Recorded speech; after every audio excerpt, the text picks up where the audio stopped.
Hi guys and gals, happy Thursday. I finally have a nice sunny day to read to you. I don't have to have a light on.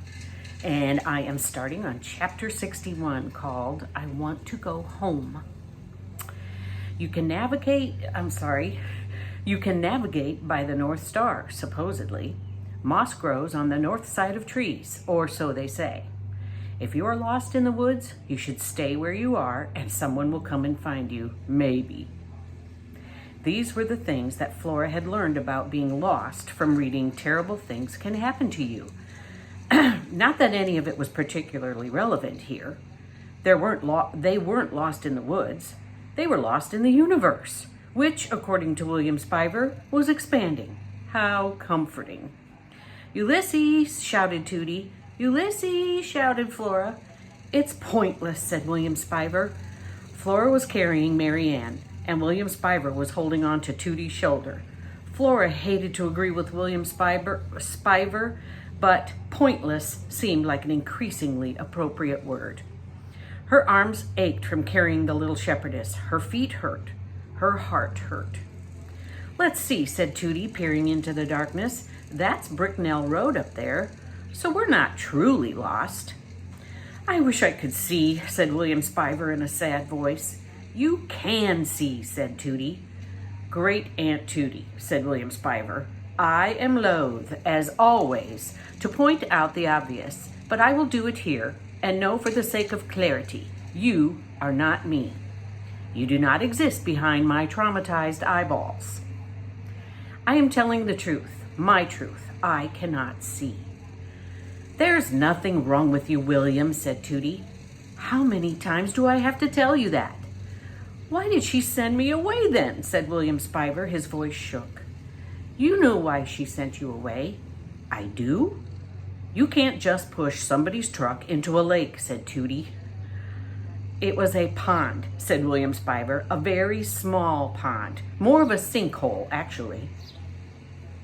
You cannot totally submerge somebody's vehicle in a body of water," said Tootie in a very loud voice, "and expect that there aren't going to be severe consequences." "I did it in a fit of anger," said William Spiver. "I admitted almost immediately that it was a very unfortunate decision." Tootie shook her head. "You pushed a truck into a lake?" said Flora. "How did you do that?" "I released the parking brake, and I put the truck in drive, and I..." "That's enough," said Tootie. "We don't need a how to push a truck into a lake lecture." "Sinkhole," said William Spiver. "It was really a sinkhole." "Wow," said Flora. "Why did you do it?" "I was exacting my revenge upon Tyrone," said William Spiver. "My name is William. William Spiver, not Billy. I was Billy one time too many, and I cracked. I pushed Tyrone's truck into the sinkhole, and when my mother found out, she was incandescent with rage. I looked upon her rage, and you know what happened then? I was blinded by disbelief and sorrow." He shook his head. "I'm her son, but she made me leave. She sent me away." Even in the darkness, Flora could see the tears crawling out from underneath William Spiver's dark glasses. "I want to be called William Spiver," he said. "I want to go home."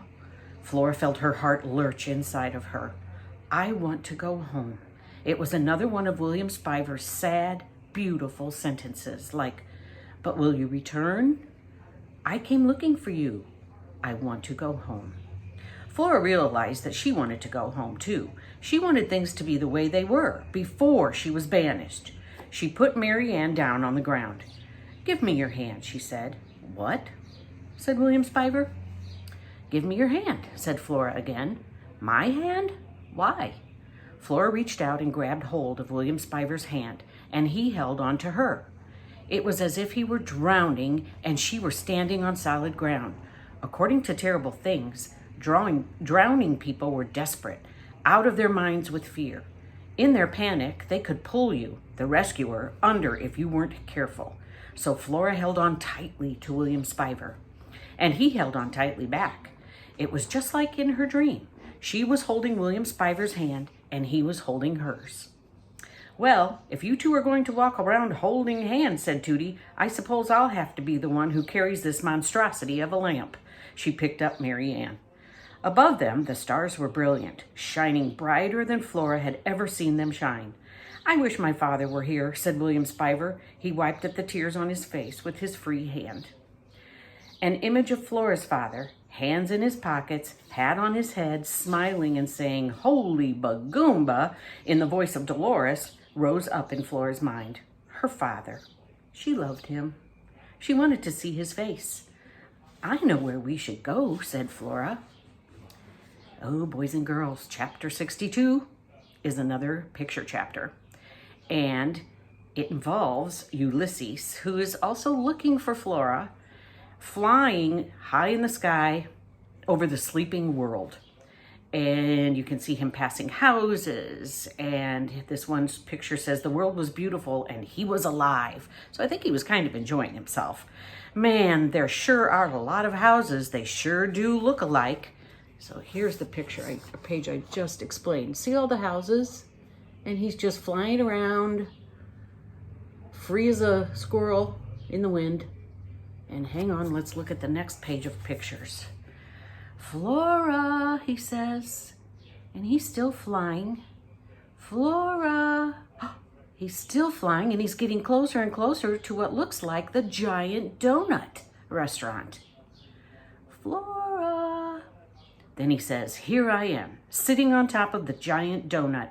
I wish Flora were here with me. Once again, he says, Flora. So he must have started flying again. He's getting closer and closer and closer to this particular building. And there he is on top of the donut, calling Flora's name. And see down here? He's flying closer and closer to this window, and there is someone inside. Let's see what's going on. Excuse me, chapter 63, Little Fishes. Excuse me again. A squirrel flies in, said Dr. Measham. This I did not expect at all. It is what I love about life, that things happen which I do not expect. When I was a girl in Blundermeason, we left the window open for this very reason, even in the winter. We did it because we believed something wonderful might make its way to us through the open window. Did wonderful things find us? Sometimes yes, sometimes no. But tonight, it has happened. Something wonderful, said Dr. Meacham, clapping her hands. A window has been left open. A squirrel flies in the window. The heart of an old woman rejoices. Ulysses' heart rejoiced too. He wasn't lost anymore. Dr. Meacham would help him find Flora. Also, Dr. Meacham might make him a jelly sandwich. Imagine, said Dr. Meacham, imagine if I had been sleeping, what I would have missed. But then, always and forever, I have been an insomniac. You know what that is, insomnia? Ulysses shook his head. It means I do not sleep. When I was a girl in Blundermeason, I did not sleep. Who knows why? It could be some existential terror related to the trolls, or it could be simply because I do not sleep. Sometimes there are no reasons. Often, most of the time, there are no reasons. The world cannot be explained, but I talk too much. I digress. I need to say to you, why are you here? And where is your Florabelle? Ulysses looked at Dr. Meacham. He made his eyes very big. If only there were some way to tell her everything that had happened. Flora's mother saying that life would be easier without her, the universe expanding, William Spiver's banishment, Flora's homesickness, the writing of his poem, the typing of the untrue words, the stone squirrel, the sack, the woods, the shovel. The squirrel was overwhelmed by everything there was to say and his inability to say it. He looked down at his front paws. He looked back up at Dr. Meacham. Ah, she said, there is too much to say. You don't know where to begin. Ulysses nodded. Perhaps it would be good to begin with a little snack. Ulysses nodded again. When the other Dr. Meacham was alive and I could not sleep, do you know what he would do for me? This man would put on his slippers and he would go out into the kitchen and he would fix me sardines on crackers. You know sardines? Ulysses shook his head. Little fishes in a can. He would put these little fishes onto crackers for me, and then I would hear him coming back down the hallway, carrying the sardines and humming, returning to me. Dr. Meacham sighed.